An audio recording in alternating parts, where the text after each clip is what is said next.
What happens when a congresswoman faces off with one of the most famous late-night hosts in America? You'll never believe what happened next. Jasmine Crockett destroyed Jimmy Kimmel live on TV, leaving him speechless, the audience stunned, and the entire internet buzzing. It wasn't just a debate, it was a turning point, a moment that broke all expectations. Get ready for the interview that shook Hollywood to its core. The lights were bright, the music upbeat, and the audience was in their usual late-night groove, comfortable, ready for the kind of casual political banter they'd come to expect from Jimmy Kimmel Live. Jimmy, as always, flashed that confident smile, warm and easy, the kind that said, "Hey, we're here to have a good time." His guest, Congresswoman Jasmine Crockett, sat across from him, composed, calm, and used to being underestimated. They traded pleasantries, joked about the challenges of public service, all the typical first segment fluff. It was smooth, breezy, with the audience smiling along, enjoying the light atmosphere. No one expected anything more than the usual late-night routine, the harmless jabs, and the occasional political banter. But then Jimmy, with his usual charm, tossed out a playful line, a jab aimed to be light, a wink to the audience, something about Jasmine's spicy personality, a tired cliché stereotype. It wasn't a joke, not really, more like a lazy line meant to land as humor,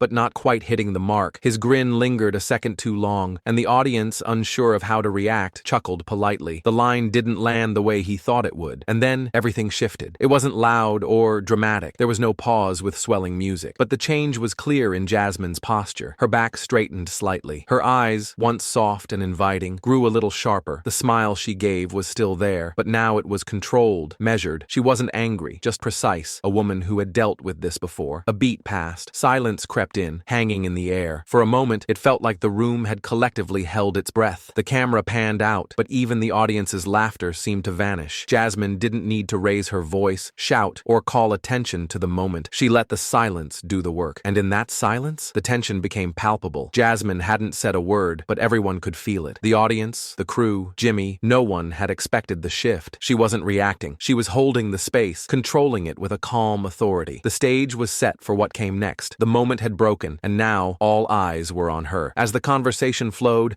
there was an air of casualness, the kind that you'd expect from a late-night talk show. The audience, smiling and relaxed, wasn't prepared for what came next. They weren't looking for a confrontation or a powerful moment. They were ready for the usual back and forth. But this time, something different happened. Jasmine Crockett, calm and composed, felt the tension shift. She didn't rush to respond or show any signs of discomfort. Instead, she simply waited for the right moment, and when it came, she delivered it with quiet confidence. "Maybe that's not my problem, maybe that's yours." The sentence was simple, but it cut through the noise of the conversation. It wasn't loud, it wasn't dramatic, it was just a clear statement, delivered with precision. The room fell silent. The audience, still unsure of how to process the shift, held their breath. Even Jimmy, normally quick to crack a joke or smooth over an awkward moment, paused. For a brief second, the air hung still. Jasmine's words didn't need any embellishment. They were exactly what the moment required, sharp, calm, and direct. The tension wasn't broken with a punchline or a witty remark. It was broken with control. Jimmy hesitated. He glanced at his cue cards, his usual confidence slipping away. He knew he had overstepped, and now there was no easy way to recover. His response was delayed, but even when he spoke, the usual humor didn't come through. He wasn't sure how to move past what Jasmine had just said. The audience, sensing the shift, seemed to reflect on the weight of her words. There was no laughter, no applause, just a deep respect for what had happened in that moment. Jasmine hadn't shouted. She hadn't made a scene. She had simply made her point, without yelling, without dramatics. The silence that followed wasn't uncomfortable. It was respectful. Jasmine had set a boundary without raising her voice. She had used just a few words to challenge the narrative, to remind everyone in the room of the power of calm, measured clarity. It wasn't just a shutdown of Jimmy's comment. It was a reminder that women, especially women of color, don't have to shrink to be seen. They don't need to shout to be heard. Jasmine's calm response resonated with everyone in the room, shifting the atmosphere from lightheartedness to something far more serious. Her words didn't just stop Jimmy in his tracks. They reverberated throughout the room, leaving an impression that couldn't be undone. The air in the studio didn't reset. It recalibrated. You could feel it. A shift, not just in the room, but in the way people were looking at her and at him. Jasmine Crockett Crockett hadn't raised her voice, she hadn't rolled her eyes, she didn't throw shade or deliver a mic drop, but the sentence, clean, simple, surgical, was still echoing. Maybe that's not my problem. Maybe that's yours. The audience didn't laugh. They blinked. They looked at each other like they had just watched a glass crack with no sound. And Jimmy, he tried to recover, tried to chuckle, tried to move on to the next question like nothing had shifted. But it had. You can't just rewind from a moment like that. You can't unhear it, and the audience couldn't pretend they didn't feel it. Jasmine went right back to policy talk, district issues, community work, the kind of answers that usually get chopped up for reels and sound bites. But every word after that sentence carried a different weight. She hadn't come to fight, but she wasn't going to fold either. Jimmy smiled through it, nodded a lot, but his shoulders had dropped just slightly, not defeated, just humbled, like a boxer who didn't expect the jab that actually landed. Behind the cameras, the crew was still, producers whispering. A cue card assistant froze, eyes wide. They weren't watching the taping anymore. They were watching her. And when the segment wrapped, when the "we'll be right back" flashed across the screen, there was that odd beat of silence again. Not awkward, not staged, just real. As they cut to commercial, you could hear someone in the audience exhale, like they'd been holding their breath since it happened. Backstage, phones were already out. Producers refreshing social feeds. A young staffer whispered, "It's already trending." No one was surprised. Even Jimmy wasn't pretending it didn't land. He stood near the monitor, watching the playback, quiet. One of the senior producers stepped up behind him. "You okay?" He didn't answer right away, just nodded slowly. "She didn't even blink," he finally said. And that's what made it cut deep.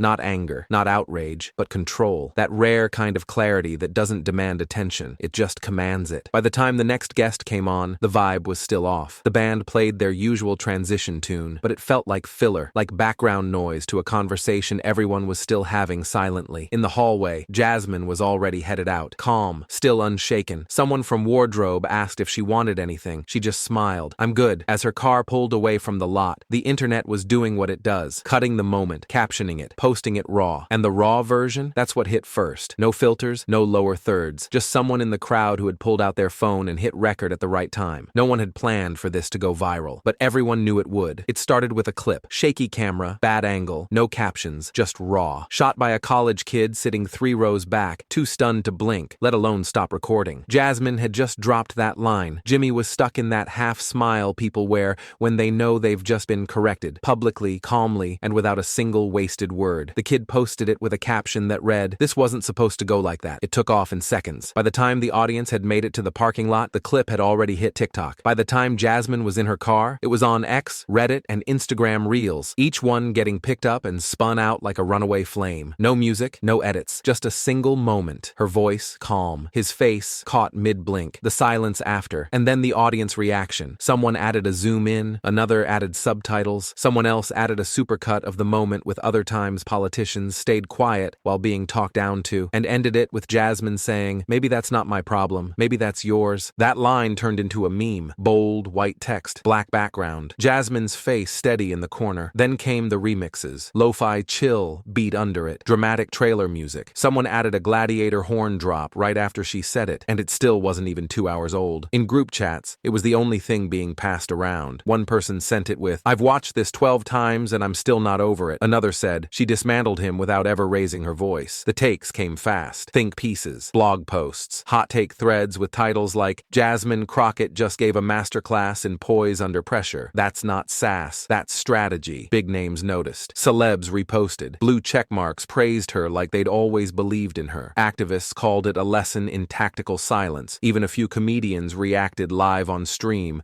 paused mid-laugh and went quiet. Wait, run that back. What did she just say?" Some folks tried to spin it, clipped it out of context, framed it as aggressive, tried to claim she'd overreacted or disrespected the host. But it didn't stick, because the truth was too clear in the full clip. She didn't shout, didn't insult, didn't move. She just said the truth and let it hang. And people felt that, felt the precision, felt the restraint, felt how she didn't need to talk over anyone to be louder. And Jasmine? She didn't tweet, didn't post, didn't even blink publicly. That silence made it bigger. Everyone waited for her to jump in, to explain, to ride the wave. She didn't, and that only made the the wave rise higher. The internet was loud, but she stayed quiet. Not because she couldn't speak, but because she already had, and she knew what she said landed. And honestly, so did everyone else. Before the viral clip, before the headlines, before the rewinds, the reactions, and the roundtables, she was just Jasmine, Texas-born, raised on grit, not glam. She didn't grow up thinking she'd be sitting across from late-night hosts or dragging national attention with a single sentence. She thought she'd be a lawyer, and not the TV drama kind, the real kind, fighting eviction notices, protecting people who had no one else in their corner, holding the line in courtrooms where names got mispronounced and justice didn't always show up. She went to law school because she believed the law could work for everyone, even if it rarely did. She didn't wait for big offers, didn't ask for permission. She opened her own firm, started small, real cases, real people, real stakes, but it wasn't enough. She kept seeing the same people come through her door, not because they were wrong, but because the system was. So she ran for office, small seat, big mess. She didn't have money, didn't have endorsements, but she had time, and she had the kind of voice that made people pause. Not loud, but clear. She won. And then came the protests, the voter suppression bills, the fight after fight after fight, each one a reminder that progress doesn't walk in with a smile. It shows up tired, sharp, and unwilling to back down. They called her a disruptor, called her too bold, too loud, too black, too everything. She didn't flinch. She wore bright colors in rooms built for beige. She used big words in places where silence was expected. She called out hypocrisy without blinking. She stood with her people, not over them. And when the cameras came, she didn't change. She sat in hearings, outnumbered but never outworked. She called out lies while others smiled politely. She caught viral moments not because she was chasing them, but because she was telling the truth out loud. And that felt rare enough to trend. Still, late-night TV wasn't her turf. That was their world. The polished jokes, the laughs on cue, the quiet digs masked as banter. But that night, she didn't come to play along. She came as herself. The same Jasmine who stood in courtrooms, the same Jasmine who walked picket lines, the same Jasmine who didn't blink when power tried to stare her down. And the audience, they didn't know her story. Not really. They knew the clip, knew the moment, but not the years behind it. Not the nights she stayed up writing briefs no one would read. Not the threats she got after voting rights speeches. Not the fights she picked,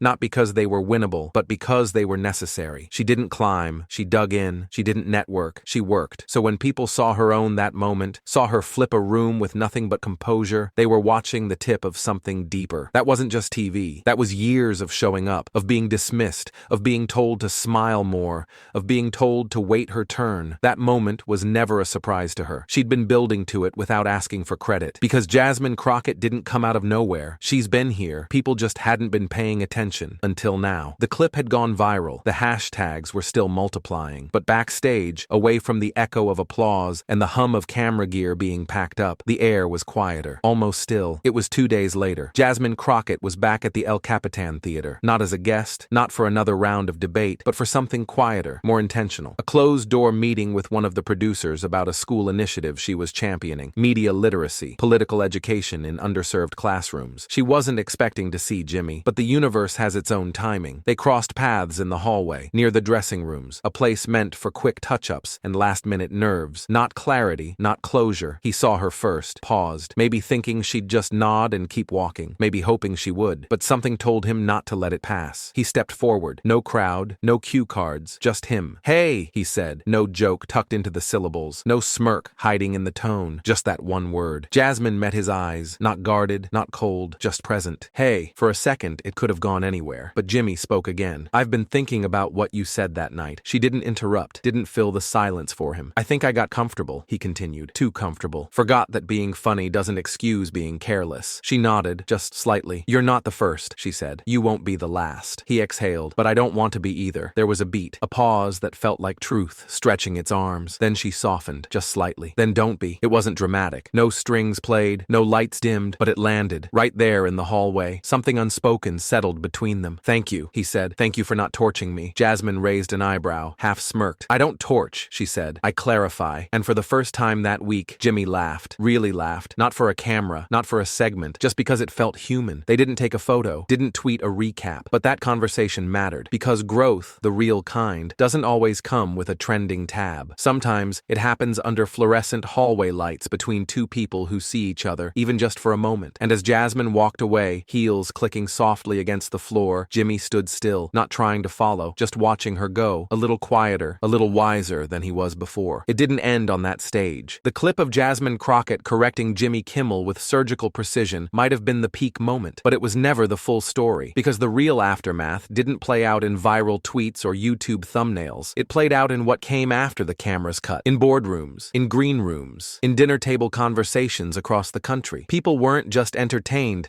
they were paying attention. Something about the way Jasmine held her ground, not with aggression, not with performance, but with presence, lingered. It made people uncomfortable, and that was the point. Late-night hosts, pundits, even politicians who saw themselves as allies were suddenly reflecting, double-checking their language, wondering how many casual jokes they'd slid into conversations without realizing the weight behind them. For some, it felt like a moment of cultural reckoning, not the explosive kind that burns everything down, but the quieter kind that makes the floor shift beneath your feet and leaves you questioning how sturdy it ever was. Media outlets ran op-eds. Some called her a rising star. Others labeled her divisive, but most couldn't ignore her. Podcasts broke it down. Clips were paused, rewound, dissected frame by frame. Why did it hit so hard? Why did her tone feel so powerful? Why did it feel like something we hadn't seen before? And in the comment sections from Gen Z to Gen X, the message was clear. That wasn't a clapback. That was a correction. She didn't come to fight. She came to educate. She spoke like someone who's done this before and will do it again. But it wasn't just fans and followers who took notice. Inside Capitol Hill, the ripple was real. Colleagues who'd barely known her name were now quoting her on the floor. Senior reps were texting her staff. Even a few skeptics, ones who had once written her off as too green or too fiery, were being forced to rethink. Because Jasmine hadn't just won a moment. She'd earned a seat in the broader conversation. And here's the real twist. She never raised her voice. She never broke a sweat. She just told the truth and made it impossible to ignore. That's what shook people the most. Not her anger, but her calm. In a media world built on noise, her clarity was disruptive. And in the days that followed, it became more than a moment. It became a message. To hosts, you can't hide behind just jokes anymore. To audiences, representation isn't just about faces on screens. It's about voices being heard with full context, full power. To politicians watching from the sidelines, it's not enough to play it safe and hope the system changes itself. You have to be willing to say the thing out loud even when it's uncomfortable, especially then. And Jasmine, she didn't gloat, didn't go on a victory tour. She went back to work, introduced a new education bill, held a town hall, met with community organizers in her district, because that moment on Jimmy Kimmel Live, it wasn't the victory, it was the spark. It reminded people that truth can still land even when it's inconvenient, even when it's wrapped in wit, even when it walks into a comedy show and leaves with the mic. That's the aftermath, not chaos, not conflict, clarity. And the message? Simple. Don't mistake silence for softness. Don't confuse kindness with passivity. And never ever underestimate a black woman who knows exactly who she is on your stage or anywhere else. What happened that night wasn't just a viral moment, it was a mirror. And now the question isn't what Jasmine said, it's what we do next. Do we keep laughing off the uncomfortable truths, or do we finally start listening? Do we protect the same old platforms, or do we make room for voices that shift the room even when it stings a little? If this moment made you pause, good, sit with it, then share it. Talk about it with someone who wouldn't usually care. Bring it up where it's least expected, because change doesn't always come loud. Sometimes it walks in calm and changes the tone for good. And when that happens, don't scroll past. Lean in.